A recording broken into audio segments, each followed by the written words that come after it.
रात की गहरी खामोशी में कमरे की मध्यम रोशनी हल्के से फैल रही थी। सब कुछ सन्नाटे में था। सिर्फ सांसों की आवाज और दिल की धड़कनें सुनाई दे रही थीं। मैं आहिस्ता आहिस्ता उनके करीब आया। दिल में एक अजीब सी बेचैनी और प्यार भरी कशिश थी। उनके पास बैठकर मैंने उनके कंधों को देखा, जैसे कोई ख्वाब देखने वाला अपने ख्वाब को हाथ लगाना चाह रहा हो। मेरी उंगलियां उनके बालों में लगने लगे। फिर आहिस्ता से उनके करीब तर हो गया। मेरी गर्म सांस उनके गीले और कान के पास पहुंची तो वो एक लम्हे के लिए सहम गई, जैसे कोई अचानक खुशगवार झटका लगा हो। वो फौरन ऊपर उठकर बैठा, आंखें खोलकर मुझे देखा और बहुत आहिस्ता सरगोशी में कहा, ये क्या कर रहे हो, बदतमीज। मेरी आंखों में शरारत और मोहब्बत दोनों झलक रहे थे। मैंने मुस्कुराते हुए उनकी आंखों में देखा और आहिस्ता से बोला, उम्मी, मुझे लग रहा था शायद कोई बहुत खूबसूरत ख्वाब देख रहा हूं और वो ख्वाब तुम हो। वो अपनी हंसी को रोकने की बहुत कोशिश कर रही थी। हाथ मुंह पर रख कर बोले, अच्छा जी, तो तुम्हें ख्वाब में भी ऐसी शरारतें सूझती है। मैं थोड़ा और करीब आया, उनके करीब जाने की कोशिश की। मेरा हाथ आहिस्ता से उनके बाजू पर लगा, जैसे कोई ऐलान उन्हें बताना चाह रहा हो कि ये सब कितना प्यार भरा है। इन्होंने मसनूई तौर पर थोड़ा गुस्सा दिखाया, आंखें सकीलें कर मुझे देखा और फिर बिस्तर पर सूई हुई बहनों की तरफ एक नज़र डाली। इन्होंने आहिस्ता से कहा, चुप, यहां सब सो रहे हैं, थोड़ी तो शर्म करो। फिर वो बहुत आहिस्ता से बिस्तर से उतरने लगे। उनके कदम फर्श पर रखते ही मैं थोड़ा पीछे हिट गया और खड़ा हो गया। वो सीधी खड़ी हुई बालों को पीछे किया। एक लम्हे को बहनों की तरफ देखा कि वो आराम से सो रही है। फिर मेरी तरफ मुड़े। उनकी आंखों में अब गुस्सा नहीं बल्कि एक हल्की सी शर्म और मुस्कुराहट थी। मैंने आहिस्ता से उनकी तरफ कदम बढ़ाया। वो पीछे नहीं हटी, बस खामोशी से मुझे देखती रही। कमरे में सिर्फ हम दोनों थे और वो लम्हा बहुत नरम, बहुत करीब और बहुत खास महसूस हो रहा था। रात अभी बाकी थी और हम दोनों एक दूसरे के करीब खड़े दिल की बातों को आंखों से ही कह रहे थे। रात की गहरी खामोशी अब भी जारी थी। उम्मी आहिस्ता से बिस्तर से उतरी, अपने कपड़ों को दुरुस्त करती हुई और फर्श पर कदम रखा। वो हाथ में पकड़ी शीशी को पास ही एक छोटी टेबल पर रखने लगे। जैसे ही इन्होंने शीशी रखी, मैंने उन्हें आहिस्ता से खींच लिया। फिर जल्दी से उम्मी ने मुझे ऐसे देखा तो उनके चेहरे पर एक हल्की सी शर्म की लाली फैल गई। इन्होंने होंठ काटे नजरें नीची कर लें और फर्श की तरफ देखने लगे। मैंने मिलते हुए एक लम्हे को रुक उनकी तरफ देखा। उनकी आंखों में अब शर्म के साथ एक नर्म सी चमक थी। मैं आहिस्ता आहिस्ता उनके करीब आया। कमरे की रोशनी में हम दोनों एक दूसरे के सामने खड़े थे। कोई जल्दी नहीं थी, कोई बात नहीं थी। बस वो लम्हा था जो बहुत करीब और बहुत प्यार भरा महसूस हो रहा था। हम दोनों एक दूसरे की तरफ देखकर मुस्कुरा रहे थे, जैसे वक्त ठहर सा गया हो। लाउंज की खामोशी में सिर्फ हमारी सांसों की आवाज थी और वो एक दूसरे के करीब आने वाला लम्हा जो अभी बाकी था। रात की वो गहरी खामोशी अब भी कायम थी, लेकिन अब इसमें एक और कुर्बत भरी हुई चल रही थी। मैंने आहिस्ता से उन्हें अपने साथ बिठा लिया, जैसे वहां से कोई जगह नहीं छोड़ना चाहते। उनकी सांसें तेज और उछलती हो चुकी थीं। दिल की धड़कनें एक दूसरे से टकरा रही थीं। वो हल्की सी सरगोशी में बोले, बदतमीज, थोड़ी शर्म करो। और लेकिन साथ ही इन्होंने मुझे अपनी बाहों में और मजबूती से जकड़ लिया। अब तो शर्म तब आएगी जब ये सब कुछ और भी करीब हो जाएगा। ये कहते हुए मैंने उनकी कमीज का दामन हल्का सा खोला। वो एक लम्हे के लिए सहम गईं, फिर आहिस्ता से बोले, बेशर्म बिहिया। लेकिन उनकी आवाज में कोई गुस्सा नहीं था, बस एक नर्म सी शर्म और कुर्बत थी। वो मुझसे और साथ बैठ गईं। मैंने उनकी कमीज के दामन को आहिस्ता से हाथ लगाया। इन्होंने खुद मुझे मुलाकात के लिए बोला था। उनकी खूबसूरती देखकर दिल में एक अजीब सी खुशी और रक़्क़त का एहसास हुआ। मैंने सोचा, किस्मत ने मुझे कितना नवाजा है। आगे बढ़कर मैं और उम्मी दोनों बातों करने लगे। हम दोनों एक दूसरे से मिलकर खड़े थे, जैसे वक्त रुक सा गया हो। मैंने उनके रसीले होंठों की तरफ देखा और आहिस्ता से उनके करीब हो गया। उनकी आंखें बंद थीं, लेकिन चेहरे पर एक नर्म सी मुस्कुराहट थी। हम दोनों एक दूसरे के करीब एक दूसरे की गर्मजोशी में खोए हुए थे। लाउंज की खामोशी में सिर्फ हमारी सांसों की आवाज थी और वो लम्हा जो अभी और हम दोनों इसी हालत में खड़े थे, करीब और एक दूसरे के लिए मुकम्मल तौर पर खिले हुए। रात अभी बाकी थी और यह कुर्बत अभी और गहरी होने वाली थी। उम्मी के नर्म हाथों का प्यार एक अजीब सी गर्मजोशी और सुकून का एहसास दे रहा था। वो लम्हा इतना प्यार भरा था कि पूरा वजूद एक लम्हे के लिए झंझोड़ उठा। मैंने उन्हें अपनी बाहों में और मजबूती से थामा। हम दोनों एक दूसरे से इस कदर करीब थे कि हमारी सांसें एक हो चुकी थीं। लेकिन मैं ये बताना चाहता हूँ, जो मुझे उम्मी से मुलाकात करके लगा वो कभी भी नहीं लगा था। सब कुछ अब जैसे वो कतरे भी उनकी खूबसूरती का हिस्सा। उनकी सांसें तेज हो चुकी थीं, गर्म और बेकरार। अचानक इन्होंने मुझे पकड़े हुए आहिस्ता से पीछे हटना शुरू किया। हम दोनों लाउंज में लगे सोफे की तरफ बढ़े। वो सोफे पर बैठ गईं। फिर आहिस्ता से मैं भी बैठ गया। हम दोनों एक दूसरे से इस कदर करीब थे कि हमारी गर्मजोशी एक हो चुकी थी। इस लम्हे में एक अजीब सी नरमी और कुर्बत का एहसास था। उम्मी, जरा बात सुनो। और मैंने फौरन उनकी बात सुनी और उनके चेहरे की तरफ देखा। उनके चेहरे पर बिखरे बालों को देखकर मैंने अपना हाथ आगे बढ़ाया, नरमी से इन बालों को हटाया और उनकी आंखों में देखने लगा। उनकी आंखों में एक गहरी चमक थी, शर्म, प्यार और एक नर्म सी बेकरारी। मैंने आहिस्ता से उनके हाथ पर हाथ रखा, उनकी तरफ झुका और पूछा, क्या बात है उम्मी? वो मुस्कुराएं, एक हाथ मेरे बालों में फेरते हुए, और बहुत आहिस्ता से कहा, बस ये सब कुछ इतना खूबसूरत है, थोड़ा ठहर कर महसूस करो। हम दोनों खामोश हो गए, सोफे पर लेटे हुए, एक दूसरे की आंखों में देखते हुए, एक दूसरे की सांसों को सुनते हुए। रात की खामोशी में वो लम्हा और भी गहरा और भी प्यार भरा हो गया था। कोई जल्दी नहीं थी, कोई बात नहीं थी, बस हम दोनों एक दूसरे के करीब, एक दूसरे में खोए हुए। मैंने उनकी खूबसूरत झेल सी आंखों में देखना शुरू किया। उनकी आंखों में एक गहरी चमक थी जो देखते ही दिल को छू ले। ये मेरी जिंदगी का सच्चा वाकया है। हो सकता है आपको लगे कि ये सिर्फ कहानी है, तो मुझे कोई फ़र्क नहीं पड़ता।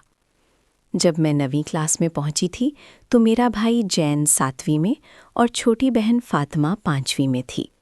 मैं तीनों में सबसे बड़ी थी। मेरा नाम सिद्रा है।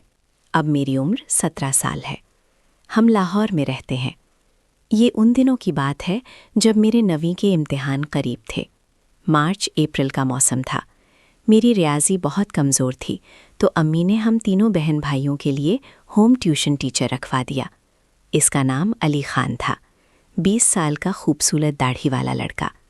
चेहरे पर ऐसी मासूमियत और शरीफाना बात थी कि कोई भी धोखा खा जाता। शरीफाना अंदाज की वजह से वो सीधे ड्राइंग रूम में आकर पढ़ाने लगे। पहले अम्मी ख्याल रखती थीं, फिर उन पर पूरा भरोसा हो गया और वो अपने कामों में लग जाती थीं। सबसे पहले सर ने मुझे निशाना बनाया। मुझे बुलाकर बिठाते, बहानों से कमर और रानों पर हाथ फेरते। उनके हाथ से करंट सा लगता, जिसमें अजीब सी लहर दौड़ जाती। एक दिन जब मैं बैठने लगी तो वो नीचे हो गए और मैं उनकी गोद में बैठ गई। उठने लगी तो सर ने कमर पकड़कर कहा कि मैं तुम्हारा रूहानी बाप हूँ, डरने की कोई बात नहीं, गोद में बैठ जाओ। मैं बैठ गई। थोड़ी देर बाद कुछ सख्त सा महसूस हुआ तो घबरा कर उठी। फिर सर ने फातिमा को भी बुलाकर गोद में बिठा लिया। अम्मी को सर पर इतना यकीन था कि पीछे भी नहीं लगती थी। मेरे पेपर ख़त्म हुए, मैं 10वीं में आ गई। एक दिन अम्मी और अब्बू शादी पर गए। पापा आर्मी में थे। मैं घर में अकेले थी। डर लग रहा था। अम्मी से कहा सर को मना कर दें, मगर अम्मी ने सर को फ़ोन करके बता दिया कि आज सिद्रा अकेले है, ख्याल रखना। सर तो इसी मौके के मुंतज़िर थे। अठंडे पहले आ गए। बोले जल्दी फारिग हो गया तो आ गया। फिर पूछा, तुम्हें गुस्ल का पता है, पाकी नापाकी का? अब बालिग हो गई हो, कल शादी हो जाएगी तो क्या करोगी? मेरा फ़र्ज़ है सब सिखा दूँ। आज प्रैक्टिकल करके बताता हूँ, चलो वॉशरूम में। मैं घबराई तो सर बोले मुझे बाप समझो, जो कहूँ वैसे करो, कपड़े गीले हो जाएंगे तो फ़ौरन उतार देना। फिर कहा, अभी तुम पाक हो, पहले नापाक होने का तरीक़ा बताता हूँ। मुँह फेरा तो पीछे से पकड़ लिया। फिर जो किया, मेरे जिस्म में अजीब लहरें दौड़ गईं। पहली बार इतना सुकून मिला। सर पूरे खिलाड़ी थे, खूब मज़े लेकर गुस्ल सिखाया। मुझे इतना मज़ा कभी नहीं आया था। फिर गुस्ल कराया और चले गए। चेहरे की शराफत पर मत जाना, मुझे अजीब सी लत लग गई। जब सोचती तो जिस्म में गर्मी सी दौड़ती, हाथ काबू में न रहता। अब मैं खुद सर से चिपक कर बैठती, सर भी मज़े लेते। एक दिन बोले, मैं तुम्हारा आशिक हो गया हूँ, तुम्हारे बगैर नहीं रह सकता, शादी करना चाहता हूँ। शादी तो मुमकिन न थी क्योंकि वो गरीब थे, हम अमीर। मगर मुझे दुनिया जहाँ का सुकून मिलता रहा। ये सिलसिला 4-5 साल चलता रहा। फिर पापा ने मेरा रिश्ता कर दिया। मेरा शौहर सर से भी ज्यादा खूबसूरत और ताकतवर था। इसने मुझे सर से भी ज्यादा खुश रखा। इस तरह मैं अपनी सारी ख्वाहिशें पूरी करती रही। किसी को कुछ पता न चला, मगर सर ने मुझे जिंदगी के सारे असूल सिखा दिए थे। कहानी कैसी लगी? अगर पसंद आई तो चैनल ज़रूर सब्सक्राइब करें, शेयर करें। बहुत शुक्रिया। शादी के बाद मेरी ज़िंदगी एक नई जहत में दाखिल हो गई। मेरा शौहर आमिर वाकई हुस्न शबाब और ताकत का पैकर था। वो ना सिर्फ ज़ाहिरी तौर पर पुरकशिश था, बल्कि नर्म खू, समझदार और मेरी हर बात को तरजीह देने वाला था। अली ख़ान सर ने मुझे जिस दुनिया से रोशनास कराया था, आमिर ने उसमें मज़ीद रंग भर दिए। हर लम्हा नए तजुर्बे, नई जज्बाती गहराइयों का सफ़र था। मैं सोचती कि ज़िंदगी ने मुझे बहुत कुछ दे दिया है, मगर कभी कभी रात के सुन्नाटे में जब आमिर गहरी नींद सो जाता तो मेरे जहन में अली ख़ान की वो मासूम सी शराफत से भरपूर मुस्कुराहट तैरने लगती। वो पहला एहसास, वो पहली लहर, वो खौफ व हैजान का इम्तजाज, ये सब यादों के तख्ते पर उभर आता। मैं अपने आप को खींचती, सिद्रा तुम एक खुशबाश बीवी हो, ये सब माजी है। मगर दिल के किसी कोने में एक खलिश सी रह जाती। एक दिन मेरे मोबाइल पर एक अनजाने नंबर से कॉल आई। मैंने सुनी तो वही पुराना, नर्म और पुरएतमाद आवाज़ थी। सिद्रा, मैं हूँ अली, तुम कैसी हो? मेरा दिल धक से रह गया। सालों बाद इस आवाज़ ने मुझे फिर से उसी कमरे, उसी ड्राइंग रूम में पहुंचा दिया जहां सब कुछ शुरू हुआ था। मैंने घबराकर फ़ोन बंद करने की कोशिश की, मगर मेरी उंगलियां काम नहीं कर रही थीं। सर, आप? हाँ, बस तुम्हारा हाल जानना चाहता था। तुम्हारी अम्मी से सुना तुम लाहौर ही हो। मैं भी कुछ अरसे के लिए आया हूँ। बातचीत मामूली सी रही, मगर उसके बाद से वो कभी कभार मैसेज करने लगे। पहले हेलो, फिर दिन कैसा गुजरा, फिर तुम्हारी यादें ताज़ा हो गई हैं। मैं जवाब देने से गुरेज करती, मगर हर मैसेज मेरे अंदर एक हलचल पैदा कर देता। एक शाम आमिर ने कहा वो 2 दिन के काम से कराची जा रहा है। घर में अकेलेपन का एहसास फिर से जाग उठा। इसी शाम अली का मैसेज आया, मुलाकात हो सकती है, पुरानी यादों की चाय पिएंगे। मैंने इनकार कर दिया, बल्कि मैंने फ़ोन ही बंद कर दिया। मगर रात गए एक अजीब बेचैनी ने घेर लिया। वो तमाम जज्बात जो मैं दफन कर चुकी थी, वो फिर से ज़िंदा हो रहे थे। मैंने अपने आप को काबू में रखने की पूरी कोशिश की। सुबह मैंने अपनी बहन फ़ातिमा को फ़ोन किया, जो अब यूनिवर्सिटी में थी। गैर इरादी तौर पर बात अली ख़ान तक पहुंच गई। ओह अली सर, फ़ातिमा ने कहा, अम्मी ने कल ही बताया कि वो शादी कर चुके हैं। उनकी अपनी एक छोटी सी कोचिंग अकेडमी है। ये सुनकर मुझे एक अजीब सी तसल्ली हुई और साथ ही एक कसक भी। उन्होंने भी अपनी ज़िंदगी बना ली थी, शायद यही बेहतर था। आमिर वापस आया तो मैंने उसे मजबूती से गले लगा लिया। मैंने फैसला कर लिया था। मैंने अपना नंबर बदलवा लिया और अली ख़ान को ब्लॉक कर दिया। माजी माजी है, उसे माजी ही रहने देना चाहिए। कुछ महीने गुजर गए। एक दिन बाजार में अम्मी के साथ अचानक मेरी नज़र एक दुकान के साइन बोर्ड पर पड़ी, Ali academy coaching and home tuitions. मेरे कदम रुक गए। दुकान के अंदर अली अपने बेटे के साथ खड़े थे, जो शायद 4-5 साल का होगा। वो अपने बेटे को गोद में उठाकर मुस्कुरा रहे थे, बिल्कुल वैसी ही मासूम और शरीफाना मुस्कुराहट। मैंने एक लम्हे के लिए सोचा, क्या इस बच्चे की माँ को पता होगा कि उसके शौहर ने कभी अपनी तालिब इल्मों को रूहानी बाप बनकर ज़िंदगी के असूल सिखाए थे? क्या फ़ातिमा और मैं उसके वाहिद तालिब इल्म थे, या ये सिलसिला जारी रहा? अम्मी ने मेरा हाथ खींचा। चलो सिद्रा, क्या देख रही हो? मैंने एक गहरी सांस ली और मुस्कुराकर कहा, कुछ नहीं अम्मी, चलें। मैंने पीछे मुड़कर नहीं देखा। मैं जानती थी कि कुछ ज़ख्म दोबारा हरे नहीं करने चाहिए, कुछ राज राज ही रहने चाहिए। मेरी ज़िंदगी अब आमिर के साथ थी और यही मेरी हकीकत थी। अली ख़ान अब सिर्फ एक पुरानी कहानी थे, जो एक बंद किताब के औराक में दफन थे। अली अकेडमी का साइन बोर्ड देखने के बाद भी मेरे दिलो दिमाग ने मुझे चैन न लेने दिया। वो तस्वीर, अली अपने बेटे को गोद में उठाए हुए, उसी मासूमाना मुस्कुराहट के साथ मेरे जहन से महव न हो सकी। कई रातों तक मैं सो न सकी। क्या मैं खामोश रहकर एक और लड़की की ज़िंदगी तबाह करने का सबब बन रही हूँ? क्या उसकी बीवी को पता है कि उसका शौहर क्या है? एक दिन मैंने अपनी छोटी बहन फ़ातिमा को कॉफ़ी पर बुलाया, जो अब मेडिकल कॉलेज की तालिबा थी। हमने मामूली बातों के बाद गहरी बात शुरू की। फ़ातिमा, تمہیں علی خان یاد ہے؟ میں نے آہستگی سے پوچھا۔ اس کا چہرہ فوراً بدل گیا۔ کیوں؟ تم نے انہیں کیوں یاد کیا؟ تمہیں بھی کچھ محسوس ہوا تھا نا اس وقت جب وہ ہمیں پڑھاتے تھے؟ فاطمہ خاموش ہو گئی۔ اس کی آنکھوں میں نمی آ گئی۔ سدرا، میں نے کبھی کسی سے نہیں کہا، امی ابو کو تو ہرگز نہیں، لیکن ہاں، میں نے بھی وہ سب کچھ محسوس کیا تھا۔ وہ مجھے بھی گود میں بٹھاتے تھے، میں ڈرتی تھی لیکن کہتی کچھ نہ تھی۔ یہ سن کر میرے رونگٹے کھڑے ہو گئے۔ میں نے ہمیشہ سوچا تھا کہ شاید میں ہی واحد ہوں جس کے ساتھ ایسا ہوا، لیکن فاطمہ کی باتوں سے واضح ہوا کہ علی خان نے ایک منظم طریقے سے دونوں بہنوں کو اپنے جال میں پھانسا تھا۔ تم نے کبھی کسی سے بات کیوں نہیں کی؟ میں نے پوچھا۔ تم ہی تو تھیں جو ہمیشہ ان کے قریب رہتی تھیں۔ مجھے لگا شاید تمہیں پسند ہے۔ پھر جب تمہاری شادی ہو گئی تو میں نے سوچا سب ختم ہو گیا۔ اس ملاقات کے بعد میرا ضمیر مجھے اور بھی کچوکے لگانے لگا۔ میں نے فیصلہ کیا کہ مجھے کچھ کرنا چاہیے، لیکن کیا میں ان کی بیوی سے رابطہ کروں؟ کیا میں پولیس میں شکایت کروں؟ لیکن ثبوت کہاں تھے؟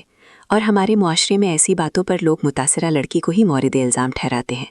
ایک غیر متوقع ملاقات۔ کچھ ہفتوں بعد میں اپنی ماں کے گھر گئی ہوئی تھی۔ امی بیمار تھیں اور میں ان کی دیکھ بھال کر رہی تھی۔ ایک شام جب میں بازار سے دوائی لے کر واپس آ رہی تھی، میرے سامنے سے ایک موٹر سائیکل رک گئی۔ سترا، میں نے مڑ کر دیکھا تو علی خان کھڑے تھے۔ وہ پہلے سے زیادہ موٹے ہو گئے تھے، داڑھی گھنی تھی لیکن آنکھوں میں وہی چمک تھی۔ میں گھبرا گئی۔ سر، السلام علیکم۔ وعلیکم السلام۔ کتنے عرصے بعد ملاقات ہوئی۔ تم تو بالکل بدل گئی ہو، ایک خوبصورت خاتون بن گئی ہو۔ اس کے لہجے میں وہی پرانا مفہوم تھا۔ میں نے جلدی سے کہا، مجھے جلدی ہے، امی بیمار ہیں۔ ذرا رکو نا، تمہارا نیا نمبر مل سکتا ہے؟ تم نے پرانا نمبر بند کر دیا تھا۔ نہیں، میرا شوہر پسند نہیں کرتا کہ میں کسی اور مرد کا نمبر رکھوں، میں نے عذر کیا۔ وہ کہا مار کر ہنسے۔ ہو، تمہارا شوہر بہت سخت ہے، مگر یاد ہے میں نے تمہیں کیا کہا تھا؟ میں تمہارا روحانی باپ ہوں، باپ سے بات چیت میں کیا حرج ہے؟ یہ سن کر میرا غصہ ابھر آیا۔ سر، آپ کو ایسی باتوں سے پرہیز کرنا چاہیے۔ آپ شادی شدہ ہیں، آپ کا ایک بیٹا ہے۔ اس کی آنکھوں میں ایک عجیب سی چمک آئی۔ اوہ، تم نے میری بیوی اور بیٹے کے بارے میں سنا؟ تم نے ہمیں دیکھا تھا؟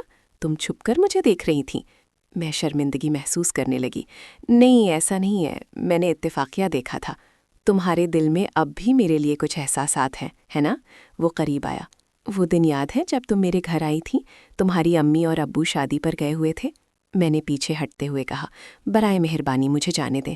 ٹھیک ہے، اس نے ہاتھ اٹھا دیے۔ مگر ایک بات یاد رکھو سدرا، ہماری جو رفاقت تھی وہ کبھی ختم نہیں ہو سکتی۔ تم ہمیشہ میری ہی رہو گی۔ میں تیزی سے چلتی ہوئی گھر پہنچی۔ میرا دل تیزی سے دھڑک رہا تھا۔ اس ملاقات نے مجھے یقین دلایا کہ علی خان اب بھی وہی شخص تھا، وہ بدلا نہیں تھا۔ ایک خوفناک انکشاف۔ اگلے دن میں نے فیصلہ کیا کہ میں علی خان کی بیوی سے ملوں گی۔ مجھے معلوم کرنا تھا کہ کیا وہ اپنے شوہر کی حقیقت جانتی ہے۔ میں نے علی اکیڈمی کے قریب پوچھ تاچھ کی تو معلوم ہوا کہ وہ ایک مقامی مارکیٹ میں اپنے خاندان کے ساتھ رہتے ہیں۔ ایک دوپہر میں نے ہمت جمع کر کے ان کے گھر کا پتہ لگایا۔ میں نے دروازہ کھٹکھٹایا۔ ایک جوان لڑکی، شاید 18-19 سال کی، نے دروازہ کھولا۔ جی، میں علی خان صاحب سے ملنا چاہتی ہوں، وہ میرے بھائی کو پڑھاتے تھے۔ وہ اکیڈمی میں ہے، آپ وہاں چلی جائیں۔ آپ ان کی بیٹی ہیں؟ میں نے پوچھا۔ وہ مسکرائی۔ نہیں، میں ان کی بہن ہوں، میرا نام زینب ہے۔ میں حیران رہ گئی، مجھے نہیں معلوم تھا کہ علی خان کی ایک بہن بھی ہے۔ تم یہاں رہتی ہو؟ جی ہاں، میرے بھائی اور بھابھی کے ساتھ، وہ میری پرورش کر رہے ہیں۔ ہمارے والدین فوت ہو گئے تھے۔ میں نے گھر کے اندر جھانکا۔ ایک چھوٹا سا گھر تھا، سادہ سا فرنیچر تھا۔ تمہاری بھابھی گھر پر ہے؟ نہیں، وہ اپنے میکے گئی ہوئی ہیں۔ میں نے ایک لمحے کے لیے سوچا، پھر کہا، زینب تم کہاں پڑھتی ہو؟ میں نے ابھی انٹرمیڈیٹ کیا ہے۔ علی بھائی کہتے ہیں کہ مجھے گھر پر ہی رہنا چاہیے، وہ مجھے خود پڑھاتے ہیں۔ اس کے بولنے کے انداز میں ایک عجیب سی بے چینی تھی۔ اس کی آنکھوں میں وہی ڈر تھا جسے میں سالوں پہلے محسوس کرتی تھی۔ زینب، تمہارے بھائی وہ تمہارے ساتھ ٹھیک ہے نا؟ وہ فوراً بدل گئی، اس کا چہرہ پیلا پڑ گیا۔ جی وہ ٹھیک ہے، آپ کو کیوں پوچھنا ہے؟ میں نے محسوس کیا کہ میں درست راستے پر ہوں۔ زینب، تم مجھ پر بھروسہ کر سکتی ہو، اگر تمہارے ساتھ کچھ ہو رہا ہے تو بتا سکتی ہو۔ وہ رونے لگی۔ نہیں، کچھ نہیں ہو رہا، برائے مہربانی چلی جائے۔ میں نے اپنا نمبر ایک کاغذ پر لکھ کر اسے دیا۔ اگر کبھی مدد کی ضرورت ہو تو فون کرنا۔ زینب کا فون۔ 2 ہفتے گزر گئے۔ ایک رات تقریباً 12 بجے میرے فون کی گھنٹی بجی۔ میں نے دیکھا تو انجان نمبر تھا۔ ہیلو، فون کے دوسری طرف سے رونے کی آواز آئی۔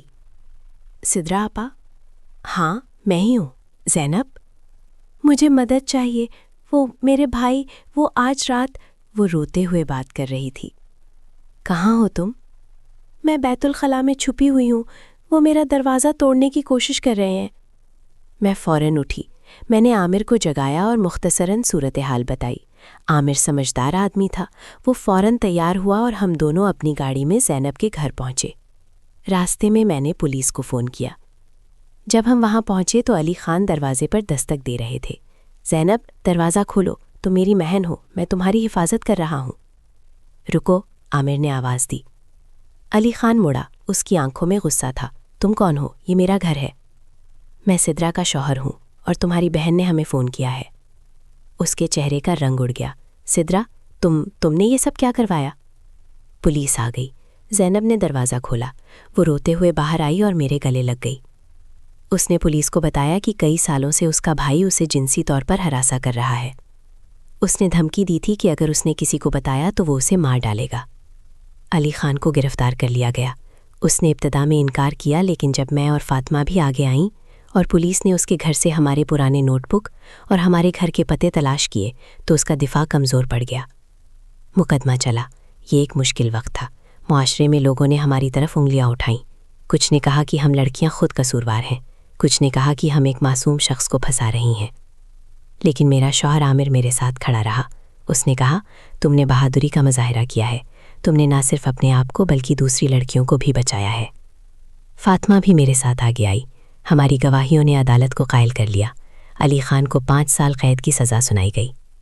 سزا سنانے کے بعد جج نے کہا، معاشرے میں ایسے لوگ جو طاقت اور اعتماد کا فائدہ اٹھاتے ہیں انہیں سزا ملنی چاہیے۔ یہ 3 بہادر لڑکیوں نے انصاف کے لیے اٹھ کھڑے ہونے کا حوصلہ دکھایا ہے۔ زینب کی نئی زندگی۔ سزا کے بعد زینب کے لیے ایک نیا مسئلہ کھڑا ہو گیا۔ اس کا اب کوئی نہیں تھا۔ اس کی بھابھی نے علی خان سے طلاق لے لی تھی اور اپنے میکے چلی گئی تھی۔ میں نے عامر سے مشورہ کیا اور ہم نے زینب کو اپنے گھر رکھ لیا۔ اسے میں نے اپنی بہن کی طرح رکھا۔ وہ میرے ساتھ رہنے لگی اور میں نے اسے یونیورسٹی میں داخل کروایا۔ ایک دن زینب نے مجھ سے کہا، سدرا ابا، اگر آپ اس دن میرے گھر نہ آتی تو شاید میں خودکشی کر لیتی۔ آپ نے میری زندگی بچائی۔ میں نے اسے گلے لگا لیا۔ نہیں زینب، تم نے ہماری زندگیاں بچائیں۔ اگر تم ہمت نہ کرتی تو وہ اور لڑکیوں کو نشانہ بناتا رہتا۔ آج 5 سال بعد میں اپنے گھر میں بیٹھی یہ کہانی ختم کر رہی ہوں۔ زینب ایک کامیاب انجینئر بن گئی ہے اور اس کی شادی ایک اچھے لڑکے سے ہوئی ہے۔ فاطمہ ڈاکٹر بن گئی ہے اور اس نے بچوں کے ہسپتال میں کام شروع کر دیا ہے۔ خاص طور پر ان بچوں کی مدد کرتی ہے جو جنسی زیادتی کا شکار ہوئے ہیں۔ عامر اور میرے 2 خوبصورت بچے ہیں۔ میں نے ایک نان پروفٹ تنظیم شروع کی ہے جو لڑکیوں کو جنسی تعلیم دیتی ہے اور انہیں ان کے حقوق سے آگاہ کرتی ہے۔ علی خان جیل سے رہا ہو چکا ہے۔ میں نے سنا ہے کہ وہ کسی دوسرے شہر میں چلا گیا ہے۔ مجھے امید ہے کہ اس نے اپنی غلطیاں سمجھی ہوں گی، لیکن میں نے اسے دوبارہ کبھی نہیں دیکھا۔ میری ماں کو جب پتہ چلا کہ کیا ہوا تھا تو وہ بہت روئیں۔ انہوں نے کہا، میں معافی مانگتی ہوں بیٹا، میں نے اس پر بہت اعتماد کیا تھا، میں نے تمہاری حفاظت نہیں کی۔ میں نے انہیں تسلی دی، امی آپ قصوروار نہیں ہیں، قصور اس معاشرے کا ہے جو ہمیں ایسی باتوں پر خاموش رہنا سکھاتا ہے۔ یہ کہانی صرف ایک کہانی نہیں ہے، یہ ایک حقیقت ہے جو بہت سی لڑکیوں کے ساتھ ہوتی ہے۔ ہمارے معاشرے میں ہم خاموشی اختیار کر لیتے ہیں، شرم کے مارے، ڈر کے مارے، لیکن خاموشی مسئلے کا حل نہیں ہے۔ اگر آپ کے ساتھ یا آپ کے کسی جاننے والے کے ساتھ ایسا ہو رہا ہے تو خاموش نہ رہیں، بات کریں، مدد مانگیں۔ ہمارے پاس آواز اٹھانے کی طاقت ہے۔ میرا سفر آج ختم نہیں ہوا، یہ جاری ہے۔ میں ہر اس لڑکی کے لیے لڑتی رہوں گی جس کے ساتھ ناانصافی ہوتی ہے، کیونکہ میں سدرا ہوں۔ میں صرف ایک کہانی نہیں ہوں، میں ایک آواز ہوں، اور میں خاموش نہیں رہوں گی۔